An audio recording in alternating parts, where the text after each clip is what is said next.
मोदी के साथ क्या योगी भी लेंगे शपथ? कहां से आई खबर, क्यों मचा है हड़कंप? मोदी की कैबिनेट तय, उसमें कई चौंकाने वाले नाम, बड़े बड़े नेताओं की छुट्टी तय।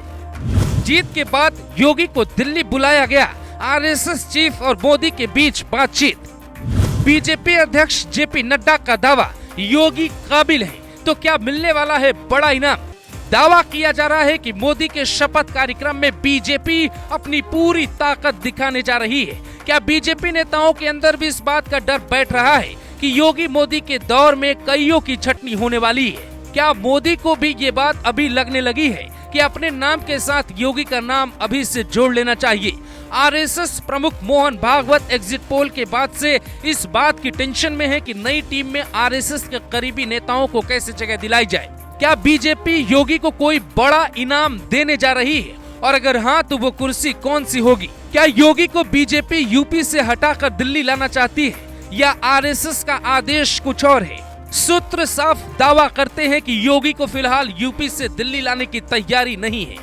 यूपी से लेकर कई राज्यों में जनता ने इस उम्मीद में वोट दिया है कि बीजेपी में मोदी के बाद योगी आएंगे। अगर ऐसे में बीजेपी मोदी के साथ योगी को भी दिल्ली के मंच पर एक साथ खड़ा कर देती है तो फिर बीजेपी को इसका नुकसान ज्यादा हो जाएगा।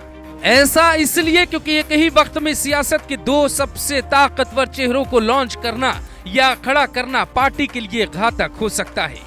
तो फिर सवाल उठता है, बीजेपी आखिर चाहती क्या है? पिछले कुछ सालों में योगी की रफ्तार से बीजेपी के ही कई नेताओं की धड़कनें बढ़ी है।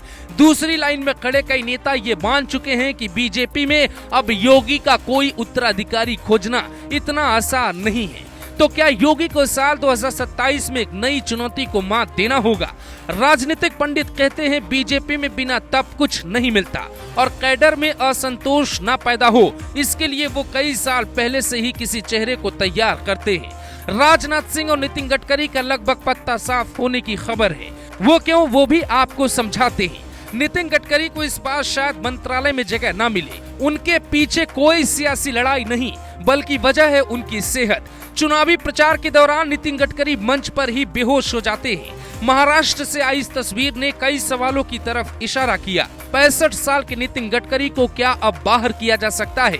कहा जा रहा है कि उनको शुगर की बीमारी है।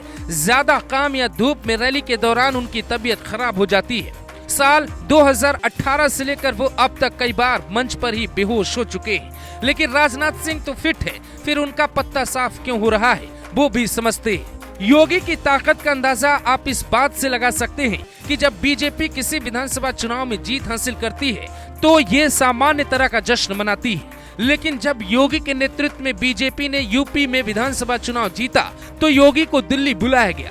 न सिर्फ बुलाया गया बल्कि बीजेपी मुख्यालय दिल्ली से एक छोटी सी स्पीच भी दिलाई गई। ये बात साफ इशारा करती है कि कैसे योगी का कद बढ़ता चला गया। लेकिन क्या बीजेपी एक साथ अपने दोनों तुरुप के इक्के को उतार सकती है?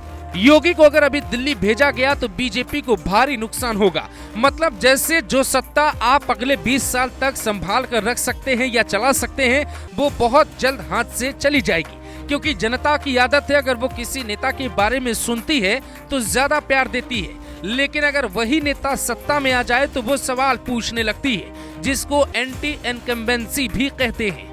योगी आदित्यनाथ अगर अभी दिल्ली आ जाते हैं तो उनकी लोकप्रियता में बढ़ोतरी होगी, लेकिन बीजेपी का भविष्य बदल सकता है। इसलिए आरएसएस और नरेंद्र मोदी खुद से योगी को दिल्ली बुलाने का सही वक्त नहीं देखते हैं। साल 2027 में योगी अगर विधानसभा चुनाव जीत जाते हैं तो फिर दिल्ली आने का रास्ता खुल जाएगा, और दिल्ली आने के लिए बीजेपी के इकलौते दावेदार भी होंगे। हालांकि किसी उलटफेर की संभावना दिखाई नहीं देती, लेकिन मोदी जैसे लोकप्रिय हैं और काबिल नेता को वक्त से पहले रिप्लेस करके एक काबिल और लोकप्रिय नेता को पीएम की कुर्सी देने का फैसला भी गलत ही कहा जाएगा। यानी जैसे दिन ढलता है तो रात होती है, रात छटती है तो सूरज उगता है। शायद इसीलिए योगी मोदी के उत्तराधिकारी के साथ साथ बीजेपी के भविष्य भी हैं। इसीलिए बीजेपी किसी भी सूरत में योगी को अभी दिल्ली लेकर नहीं आएगी।